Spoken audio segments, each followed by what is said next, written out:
Alex Toutan, comment ça va? Ça va super bien, toi? Ça va vraiment bien. Merci de te prêter au jeu de cette entrevue dans le salon de Jules Verne. Hey, mais je me trouve assez choyé d'être le premier aussi, fait que ça passe ou ça casse. Écoute, Alex, t'es un jeune courtier, on va se le dire. Hein? Ouais. T'es arrivé en août 2021 chez Remax Accès. Exact. Première question pour toi, comment a été ces premiers mois, mon ami? Les premiers mois étaient quand même assez... ça a bougé rapidement, je te dirais. En même temps, soit ça bougeait ou ça bougeait pas en tout. Fait que je te dirais que ça bougeait beaucoup à cause que j'avais le condo à ma mère, justement, que je mettais en vente 2 semaines plus tard. Mais je te dirais aussi qu'avec Christine, Julie, j'avais toutes mes femmes avec moi. Fait que honnêtement, j'ai été super bien mentoré aussi à ce niveau-là. Là.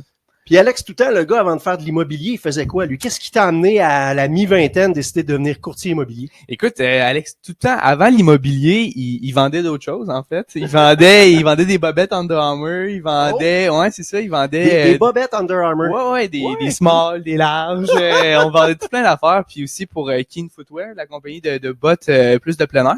Fait que j'ai beaucoup travaillé pour eux aussi, puis après, il y a eu la fameuse COVID, là, le virus. Quoi, déjà? Ouais, c'est ça, c'est un virus. Ouais, c'est un virus. Ouais, c'est ça. Exactement. Fait que dès que ça l'a frappé, ils ont coupé le poste. Puis c'est là que je me suis vraiment replacé. Puis je me suis dit, qu'est-ce que j'ai vraiment envie de faire?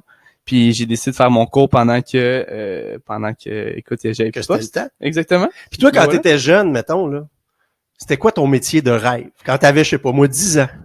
Écoute, c'est drôle à dire, j'ai beaucoup joué au soccer quand j'étais jeune. Fait que, tu sais, c'est sûr qu'en tant que petit gars, des petits gars, là, tu veux pas, on rêve tous d'avoir un trophée dans les mains. Je les ai eus, j'ai eu participation, j'ai eu développement, mais je te dirais que c'était pas mal ça que je pensais quand j'étais jeune. Puis au final, après, ben écoute, je suis rentré dans l'entreprise familiale aussi de vente de Under Armour, justement, puis de Keen. Fait que tu voulais être un footballeur professionnel qui porte du Under Armour. Exactement. Finalement, t'as vendu du Under Armour. Exactement. Puis à la mi-vingtaine, t'as décidé de devenir courtier immobilier. Bingo. Ah, c'est cool, ça. Ouais, vraiment. Puis à part le Alex Toutan, courtier immobilier résidentiel, moi, je veux savoir, c'est quoi qui te passionne dans la vie? Qu'est-ce que tu fais à part travailler, là, depuis les 6 derniers mois? Rien. Non, mais honnêtement, ce que je fais depuis les derniers temps, ben, c'est sûr qu'avec la COVID, ben, tu sais, on est quand même limité avec ce qu'on peut faire. Remarque que, tu sais, j'ai mes 2 meilleurs chums avec qui j'habite en ce moment. Fait que, tu sais, au final, il y a pas une soirée que je fais rien. J'aime ça être une soirée entre amis, faire du ski, aller au massif. Même si on a moins de neige ce temps-ci, là. Mais quand même, j'aime ça quand même sortir de Québec, mais puis me promener. Là. Tu fais-tu du ski ou du snow? Je fais du ski. Oh, t'es un type ski, toi? Ouais, pas un grand skieur, mais un skieur qui a envie d'en faire. Puis tu joues-tu encore au soccer? Tu sais? Ouais, je joue encore. Ben là, tu sais, encore une fois, il y a eu la COVID, fait que ça fait en sorte que c'était plus difficile de jouer. Mais tu sais, là, ça reprend les activités dès dans 2 semaines, fait que on va recommencer à mettre les spikes.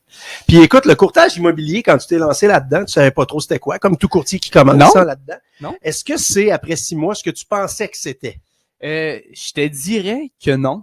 Okay. Non, je pensais que ça allait être plus du PR, plus du parler, d'avoir du plaisir. Hein? Finalement, il y a beaucoup de papier.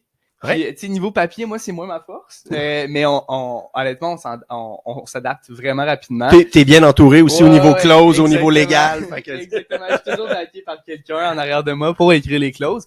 Mais honnêtement, c'est vraiment aussi ce que j'espérais. C'est sûr qu'à gauche et à droite, il y a quand même des limites. Dans le sens, c'est pas juste ce que je pensais que c'était, évidemment. Mais tu sais, honnêtement, je me fonds dans le moule, puis j'attaque tête première. Écoute, j'ai une question au hasard pour toi, mon ami. Je vais prendre ma feuille. Une question de fan? Ah, une question, non. Une question, tu vas me choisir un chiffre de 1 à 10. 7. Oh, le chiffre 7. Ouais. Oh, et voilà la question mystérieuse, le chiffre 7. Quel est le plus beau compliment en affaires que l'on vous a fait? Oh, ça fait 6 mois quand même. C'est tout récent, mais tu te souviens-tu d'un compliment d'un client, d'une cliente ou... On m'a souvent dit que j'avais une personnalité qui était le fun à travailler avec. Puis tu sais, pour moi, c'est pas parce qu'on parle d'argent que c'est supposé être plate, lourd ou gênant, si je peux dire. Ah ouais. Mais tu sais, c'est quelque chose pour moi que je trouve que la discussion, peu importe le sujet, ça se fait, ça se donne. Puis je suis quand même capable d'amener ça d'une certaine façon agréable, humoristique dans un certain sens aussi. Je suis quand même capable de faire des jokes tout en restant sérieux. C'est quelque chose qu'on m'a beaucoup dit, que j'avais une personnalité qui était facile d'approche. Puis pour moi, ben, je trouve ça quand même le fun de pas être traité comme un sauvage. Là, non, définitivement. Ouais, tu as envie d'en faire une deuxième, une question mystère? Écoute, on essaye ça. Un chiffre encore de 1 à 10. Écoute, je vais prendre le chiffre numéro 6. 6. Oh, ça, c'est une question très philosophique. Oh boy. Quelle est la définition de la réussite pour toi? Bonne question. Ouais, c'est la réussite en 2022 à l'ère des médias sociaux, de On Flash et tout ça. C'est Je quoi la dirais- réussite dans la vie? Je te dirais que Alex, il y a 5-6 ans, t'aurais dit que c'était beaucoup sur les chiffres, que ça a été la réussite. Je te dirais qu'aujourd'hui, avec les expériences de vie qu'on vit tous les jours, je crois que c'est de trouver un équilibre entre la vie personnelle qui se doit d'être à la hauteur de notre attente, puis aussi avec le temps passé en famille est plus qu'important. Entre amis aussi, tu sais, pas avec la COVID, on a appris que le temps, ça se comptait, puis ça se perd au final. Fait que je te dirais que c'est vraiment la réussite familiale et une réussite professionnelle, un mélange des deux. Pour moi, c'est vraiment quelque chose que je recherche. Là. C'est pas nécessairement de faire du 7 jours sur 7, 24 heures sur 24, puis atteindre le yacht à Marseille, là, pas nécessairement. Si je peux l'avoir, écoute, Pourquoi pas? pas dessus. Non, mais... Mais tu sais, je pense que je suis capable d'être heureux sans avoir ça, puis c'est le monde autour de moi au final qui me rend heureux. Hey, c'est une super belle réponse. C'est Merci. une réponse sentie, une vraie Oui. réponse Ouais, du cœur. C'est ça vraiment. qu'on aime. Alex, je te remercie de t'être prêté au jeu de Ça cette fait vraiment discussion plaisir. autour du foyer, qui d'ailleurs n'est pas allumé parce qu'il faisait trop On chaud. adore. Mais écoute, on se dit peut-être à la prochaine pour une autre Oui. vidéo comme ça. Ben oui, ça me ferait vraiment plaisir. Puis je tiens à te remercier aussi de prendre le temps avec tout le monde qui vont faire l'activité avec toi. Sérieusement, Ben, c'est ça- vraiment le fun. Ça me fait plaisir, Alex, puis on se dit à la prochaine. Yes. Salut. Merci beaucoup. Salut.